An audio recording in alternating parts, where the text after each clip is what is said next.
And that's going to be very just horrible for Team Liquid because they've been getting a lot of opportunities off those challenges. That's going to be number 3. Monkey Moon's got a brace. And even off the kickoffs, BDS have got their number.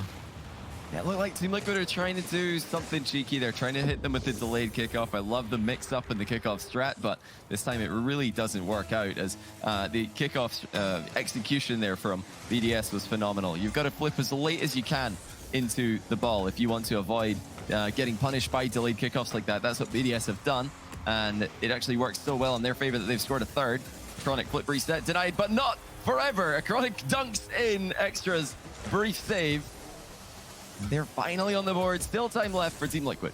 Yeah, that's the most important bit here, is that they've got themselves a reasonable amount of time to get back into this game.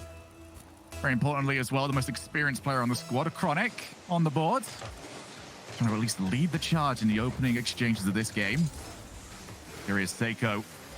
He's been making such a name for himself ever since we have gone into the open format. Monkey Moon off the wall. Oski just backs down a little bit. Didn't want to be a bump target. Seiko's shot would require 2 players to jump, but always keep an eye on those Team Liquid recoveries. They are always still relevant to the play. Drop down and skims across the face of goal. That's not the best touch. There's anyone there for BDS. They might be able to capitalize now. The pass from a toe. Oh! 2 to 3 and a minute to work with. Huge assist from Oski. Lobs it up for Atto. And Monkey Moon decided to back off. He's not attacking the play there. Extra left behind him. Not really sure what to do because usually that's the play Monkey Moon's going to be moving towards. He tends to defend actively and by advancing, closing off the angle. But this time, fails to react. There's no to the way. Unbelievable shot. They've actually hit the target with a pre-jump, but a little bit too far out for it to be a threat. Now Chronic off the backboard. Team Liquid. Oh, that's just a sharp reminder there from Monkey Moon. Hat-trick hero for him. And 4-2 on the scoreline. Team Liquid have got it all to do yet again. Yeah, it's not the touch that Chronic was looking for. He wanted to hit that into the back wall, then squash it to the left. Little double tap sideways, safely into the corner, but he missed the second touch after the ball bounced off the wall, and it turned into an immediate chance for Monkey Moon. The shooting for BDS is going to punish Team Liquid if they concede as many shots as they have been. And once again, 5-2 now for BDS. Team Liquid have just got to stabilize. Against Moist earlier in the competition, they allowed a lot of shots, but they saved most of them. Even against Carmine Corp, they were forced into defense a ton, but their defense of the goal line is spectacular. I don't know if that's the way you want to play against BDS, though. They're just they make it so simple. They make it look so easy, just smacking the ball into top corners, top shelves. Can you really expect to sit back against them and defend for a whole series? It's a very different assignment than taking on Moist Esports like they did yesterday, where they were able to grab hold of that perfect sweep. But against Moist, you're up against 1 or 2 mechanical plays, and then that's the threat over. You know, the play resets. But BDS, it is unrelenting, and they will always be around. There's a bump on a Chronic, who has definitely been front and center here for Team Liquid, but game 1 is done. BDS have taken it. And for Team Liquid, it is now time to start figuring things out, because for those of you out there that have been sticking with us, the BDS special is pretty much having the first game be a little bit more close, and then the rest of it, they just download you. And by game 3, it's done and dusted. Yeah, that's what happened in the last event. Moist had to fight back through the lower bracket. They actually took the exact path that Team Liquid have taken in this tournament, where they lose the winner final in a respectable match, actually more respectable in Moist's case than in Team Liquid's case against BDS. Drop down to lower final, win that, and then come back up to the upper or to the grand final, and then they just get slaughtered. So Team Liquid would go one better than Moist if they can take a game here. That's the first step. Just one game at a time. You can't be thinking any further than that in a bracket reset situation. They of course need to win 8 in the next 2 series combined, should there be a second one. But that is just too much to consider at this point. They just have to try and play a consistent game here. No mistakes allowed in defense, really no risks allowed in defense, and perfect execution in the final third. For me right now, it is so important for Team Liquid to re-establish their challenges, re-establish their 50-50s, because they were losing an awful lot of those in the midfield this last game. And that's not only been where they've been creating chances, they've been scoring off them against other teams. But against Team BDS, it's just not happening. And again, they're getting dunked. Kick us off for game number 2. BDS just keep doing what they're doing. They are used to this scenario, and they are very used to winning the first game in a grand finals. Yeah, you explained what happens should there be a bracket reset earlier. I'm sure all the BDS fans are thinking, well, why are you bothering? You know, what's the point? You're wasting your breath, Shogun. Obviously, that's not going to happen. BDS undefeated so far since the acquisition of Seiko. Losing games here and there, but every single series they've played, they've looked a good bit better than all their opponents. It was the whole of Europe had the copium of, well, maybe it throws off their synergy.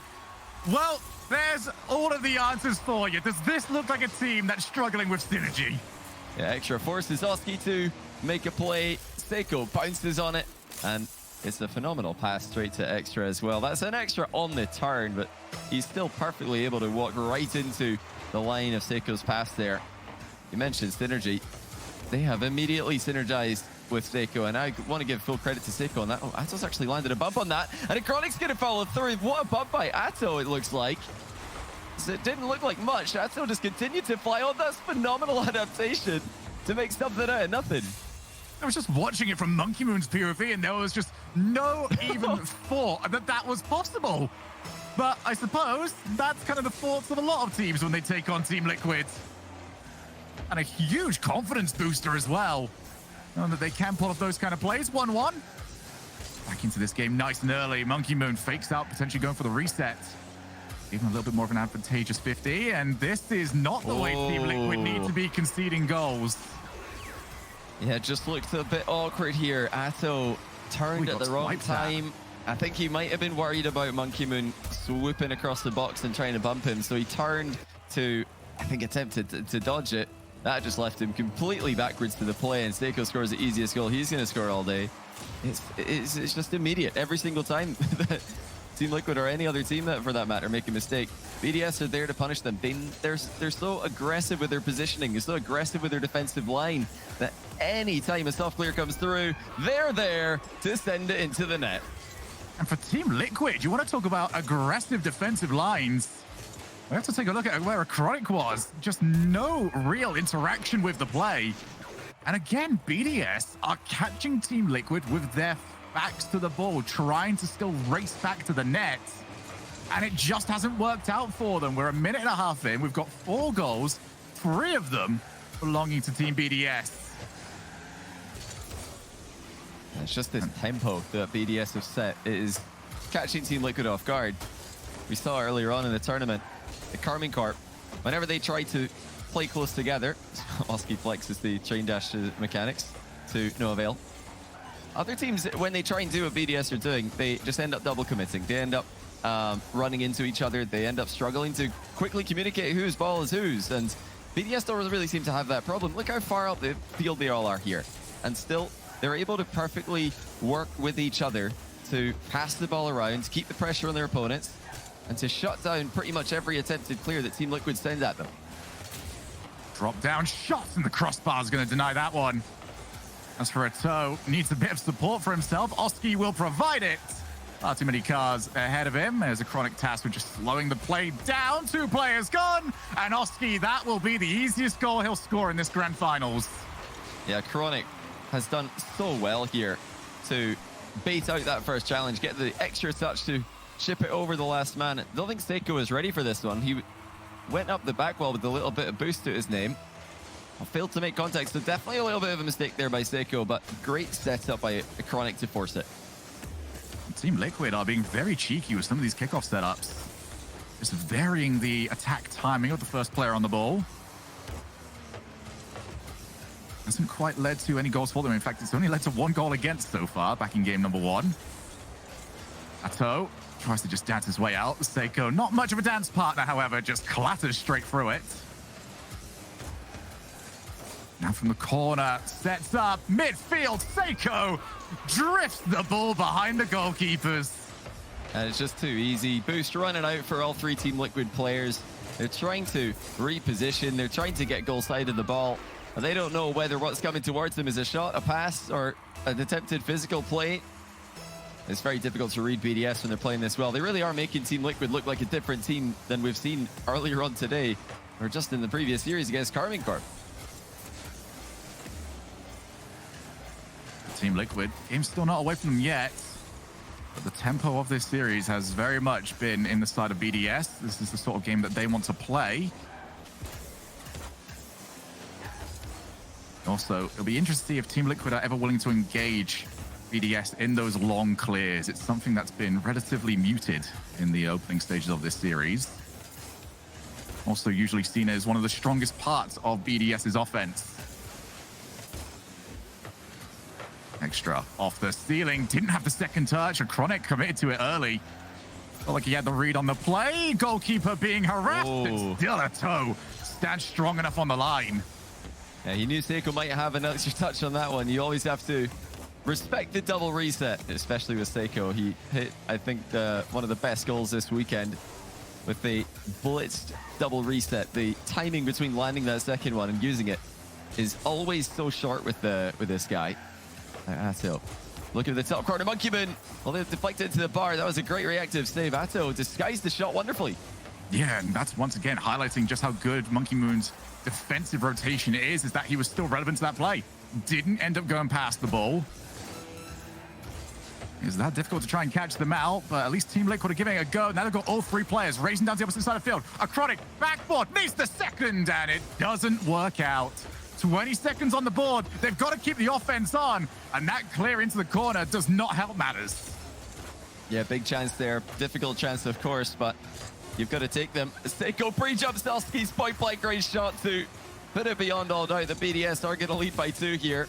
But when it's this difficult to score on BDS net from point-blank range, you can't be conceding 4. You just can't. They've conceded far too many goals here to have a chance. BDS have made Team Liquid really stretch themselves thin. I think it's just the BDS effect. We've heard many players that have played them in the past say that they just could not play their game. BDS didn't let them, and I think that's what's happening here. Team Liquid calling a timeout to try and figure things out. That's the smart move in my opinion, but I don't know what they're going to change, to be honest. BDS are just on a different level right now, and if they keep doing this, we're not going to need a bracket reset. Team Liquid have come back wonderfully earlier on in the day against Carmine Corp. They've shown that they can bounce back from adversity, but this is some level that BDS are showing. Yeah, for a long time RLCS fans, this might feel like a rerun at the moment. BDS thoroughly in control of the grand finals, but you mentioned how some teams just feel like they can't play their usual game against BDS, and it's the fact of how well they hit the ball every single time. You think you're in the right position, you think you're, just towing the line between close enough to attack the ball and far enough back where you can still try and cover it. But for Team Liquid, every time they feel like they know where that line is, the ball goes skying right over the top of them. They've got to scramble back, and it just has not worked. So even if the adaptation comes in, there's still the solo plays. Like, BDS have just got so many ways. This is stage 1 of taking on BDS. The second stage is still there. We have not seen many individual attempts from them. For Team Liquid, it's just got to start with maybe sitting a little bit deeper and finding some good long clears. Well, that's the good thing about Seiko, and something that we learned very quickly this split, is that he's not trying to force himself into those big play situations that he used to make every single game when he played for Endpoint, and his team doesn't need him to anymore. They are just, they're kind of all doing what Mark by 8 used to do for BDS. They're all taking turns being that guy, cutting rotation, following up quickly on a teammate's pass, surprising their opponents, just completely smothering them and forcing mistakes in defense. But one thing I wonder if Team Liquid have clocked on too about Seiko is that he has pre-jumped for a lot of his saves. And if they've noticed that, then they've got to just start shooting low. You need to just shoot low at some point when Seiko's in net to get him to stop pre-jumping every single save that he's getting. 2 of the pre-jumps he's had have been just completely world-class saves. But if you shoot low there, he's going to look a bit silly jumping over the ball. So you got to test him here. I hope Team Liquid have realized that, because they're going to need every piece of help that they can get to get the ball into the BDS net. They want one more thing to latch onto as well. We discussed this yesterday when we saw BDS take on KC, which was KC were finding a lot of success with just throwing the ball down the middle and having someone wait for it in the midfield. We also saw in that last game how there was an opportunity that presented itself. Chronic received it midfield, got off the backboard, and couldn't finish off the shot. They can set up for those plays as the crossbar does, as always, be the strongest defender on the field. And finally, BDS will not have any more follow-ups. There are small options here for Team Liquid, but, well, as my previous sentence sort of alluded to, they're small options and they might only work for a very short amount of time. Yeah, always having to play as clinically as possible. Extra is still on this, you know. He's managed to hit the backboard. Actually, he's managed to hit the top shelf of the net. And that was off an excellent midfield recovery. He took a bit of a contact on the approach in this play. Still perfectly angles the rebound right into the net. How helpless do you have to feel as well if you're a Chronic? You thought you had the ball, you went all out for it. And not only have you got beat to the ball, but Extra has gone ahead and just done a double tap as well. Team Liquid getting very familiar with what the whole rest of Europe has known for a year and a half now. BDS is a whole other beast in a grand finals. They haven't lost a game between this grand final and the last one. Where the previous roster standard was win 3 in a row, do the Grand Slam across an entire split. And they're once again right back in a spot where that might be the expectation of them. Yeah, it's crazy to think that with how dominant G2 have been in North America, the BDS are kind of one-upping them with the perfect scores, the refusal to lose a game, never mind lose a grand final. Both teams trying to sweep the entire split in their regions. So, of course, our other teams around the world, Seiko getting bumped out of his slower air dribble attempt. That's great defense on the recovery from Team Liquid. Good job by the last man to buy the time for the approach, or for the support, I should say, to come back and help him out. So tries to find the corner. You already see there's 2 orange cards ready and waiting for wherever that ball ends up going. Now we get the infield, Extra off the backboard again. Well, we can see what he's been training this week, making sure that the whole world knows Extra's got those. Yeah, no boost for Oski and net. He tried to cover the top corner. He thought that's where Extra was going with this, but Extra has scored another double tap instead. BDS are completely destroying Team Liquid here. We wondered, would it be Monkey Moon? Would it be Seiko who shows up and takes over the lobby? Right now, it's Extra just reading everything his teammates are doing, and Team Liquid don't have an answer for him. It's been a different player every game. Monkey Moon scored 4 back in game 1, and now there's no way. Seiko's... Oh, okay. All right, well, no more of those allowed, says a Chronic. 2.5 minutes left, and do Team Liquid have nothing? Oh, where are they? Well, a beautiful save from a toe, and what confusing defense. Stays 2-0. Seiko's going to try once again. Now on the counter-attack, Oski wanting the wrong foot, maybe tried to feint out the infield pass. Toe's chance, reset, gonna have a bit of time, wants the challenge. And Oski's jumped up as well, it's gonna misposition him very slightly. But Team Liquid have decided 2 goals down, time to just send everything on the midfield challenges. Yeah, they need to fight for the midfield. They know that, and they're trying to fight for the midfield. They've advanced their defensive line.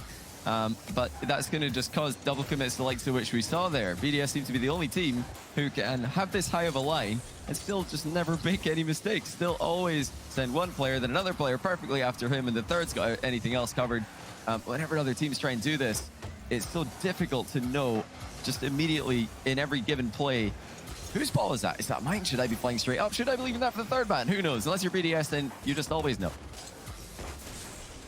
Chronic to a toe. Backboard might be an option, but a Chronic was called off by his teammates. Now we'll look towards BDS's recoveries, and, well, they recovered quite well from the 2 players sent to the first save. Never really looked like it was all in much doubt. Monkey Moon on the goal line has got Seiko slowly recovering back, and they're on the breakaway. Monkey Moon putting some pressure on Oski. Wait to see where that ball ends up going. Extra pre-jumps. I wonder if BDS are looking comfortable. Seiko finishes off a magnificent play. If this just doesn't perfectly illustrate why BDS are just on a different level right now, I don't know what will. Extra didn't even know that Monkey Moon was planning to double that, but when it comes through, he just thinks it's fine. I'll just readjust my flight path. We'll just change destination mid-flight. I didn't know that was allowed, but Extra's managed to center the ball perfectly for Seiko. And they continue to either read or react to each other to perfection. And okay, Team Liquid are going to get one back. Huge 50-50 in the 6-yard box. But when goals are this difficult to come by, I said it earlier, I'll say it again, you can't be conceding as much as they are. And this has been kind of the story of all of these games so far, where Team Liquid just are too far back. They finally get their first goal, but it is just such a mountain of work to do. I'll be able to give a bit of hope off the backboard, and where's the final shot? Instantly blocked. It's just not happening for Team Liquid. They're not the first to have that feeling. Almost. I'm just turn it in for 4. Look at how much they're just committing at the moment. Extra's the final one back. Team Liquid. This is their best shot in a while. Whoa. What a fake that is. And Oski offers a lifeline to Team Liquid. Well, Atto accidentally backflips or jumps in the wrong direction, but Oski has him covered. Double mind game. 2 BDS defenders floundering into the net with nobody making contact to the ball. We've got a game with 18 seconds to go. BDS laughed it off. Oski will want to try and wipe the smiles off their faces. Atto with a chronic midfield has to try and take it off the bounce off the wall. One player gone off the demo. Oski recovers with the ball off the wall one more time. He's got Atto in support. Backboard. They need a chronic. And Monkey Moon intercepts the play at the source. Extra finishes off with the block. And Team BDS have quadruple match points. 7 straight game wins out of 7 in grand finals this split for BDS. Team Liquid will need to replicate what Moist were able to do yesterday and reverse sweep, but the job wouldn't even be done if they do. They'd have to then go and win a whole other series. I mean, the task that is ahead of them is about as big as any task that any team's had this entire season. And like you mentioned during this match, Shogun, they've got problems from all 3 players. Seiko, of course, we all knew he's going to be a problem when he joined this team. Monkey Moon has been one of the best, if not the best player in the world since the open era of Rocket League. But how about Extra stepping up here? He just looks so comfortable in this team, more comfortable than I've ever seen him look with the previous BDS roster. And that roster dominated. So for this roster to look even more invincible, it just is testament to how quickly these players have adapted to each other. And it's also testament to the professionalism of the squad. They just look like they know exactly what they want to do with their game. And it turns out when they can play their game, no one else is even allowed to play theirs. It just looks for Extra like he's got more freedom with this team. Previously, kind of looked as the linchpin of the previous roster, but now with Seiko in, he's more involved in the offensive rotation. Monkey Moon taking away the first shot. Now Oski has to settle with setting up one of his teammates, but no real power on it. Extra takes back over. Yeah, for Extra, this looks like a step up. And when you're given that much extra positioning to work with, you've got to make it work. As the toe happy to see that one glisten past his goal line. Monkey Moon with Seiko on the far side. Takes it up the wall. Haven't seen many individual plays from Seiko. He's got the pass back. Extra off the wall. Seiko still downfield. As usual from BDS, not a rushed rotation back to the net. They do trust their third man. They're going to have to trust Extra here. He's got a couple of players converging upon him. Team Liquid, shots not coming as easy as they were earlier on. And just notice how much more often a BDS touch leads to a BDS player. And in this case, a BDS touch leads to a BDS goal. Another demo timely for the final game, potentially. It looked like Team Liquid just didn't know who to send at that one. Extra bounces it in, but yeah, I wonder, could Team Liquid have done more in defense? It's almost a certainty that they could. Yep, the game's following the same script as always. Oh, that is, well, one of the better own goals I've seen this weekend, but not really the time for it. Oski not as quick to pounce on the 50-50 as Seiko was, and then in turning a no man's land, could only get a partial save on Seiko's shot. And there's nothing he could do there after he hit it into the post. He just had to hope for the best, and it turns out they got the worst possible outcome. It's all gone wrong for Team Liquid here. They made to look second best by a significant margin in the matchup that, you know, really, they can't be blamed for losing, I would say. BDS are on a crazy level. Okay, Atto has found an angle out of nowhere here. Not sure how he found a way through. It looked like a very congested area, but Atto calls Oski off it and just manages to sneak that one past Monkey Moon, who played for a cheeky catch on the back wall instead of a 50-50. More crucially for Team Liquid, it's earlier in the game that they've got that goal back. Oh, yeah. Seriously, about 3 goals going in before the game starts to get away from them. Now Seiko off the wall. He's past one. He's got a Chronic in his sights. Goes for the musty. Almost found top bins. Save. Instead, the save does find the post. Now Monkey Moon pre-jumps, avoids getting demoed. Sometimes I wonder if Monkey Moon's got some sort of split screen that just lets him see behind him, because he always can tell when someone's looking for the demo on him. He's just such an aware player. It really helps him read the game to a ridiculous level. And it's, you know, partly the reason why BDS are dominating here. They're reading the game to a much higher level than Team Liquid are. They're reacting more quickly to almost every touch, whether it's from a Team Liquid player or a BDS player. It just looks like BDS know that it's going to happen every single time. And when they're able to read each other this well, Team Liquid need to be winning other aspects of the matchup in a big way. And, you know, they've got all the mechanics in the world, but they're still being made to almost rush their plays because they know that they're going to get challenged immediately. They know that BDS are going to be all over them with the follow-up touches. Oh, hang on, this might be a chance though. Oh, Chronic's just did it downwards. He almost had the read. Difficult one. Again, you got to be hitting those if they're going to concede this many goals. And Monkey Moon will give them another one to think about. Yeah, just not happening for once. The mechanics of Team Liquid just don't look like they are up to the same level. How many times have we said that, Johnny? Every time we get a team against BDS at this sort of level in this kind of grand finals, it always looks like the other team just can't play their game, and it is down to what BDS does. Shuts them down instantly. It just makes you feel like there's under suffocating pressure. Minute and 40 here. Team Liquid just want to get something an extra. He just pre-jumped it because he knew that was the only way that can go in. Yeah, BDS stopping so many attempts on net here. Team Liquid have created plenty of chances that would have gone in against lesser teams, but not against BDS, and definitely not the way that they're playing right now.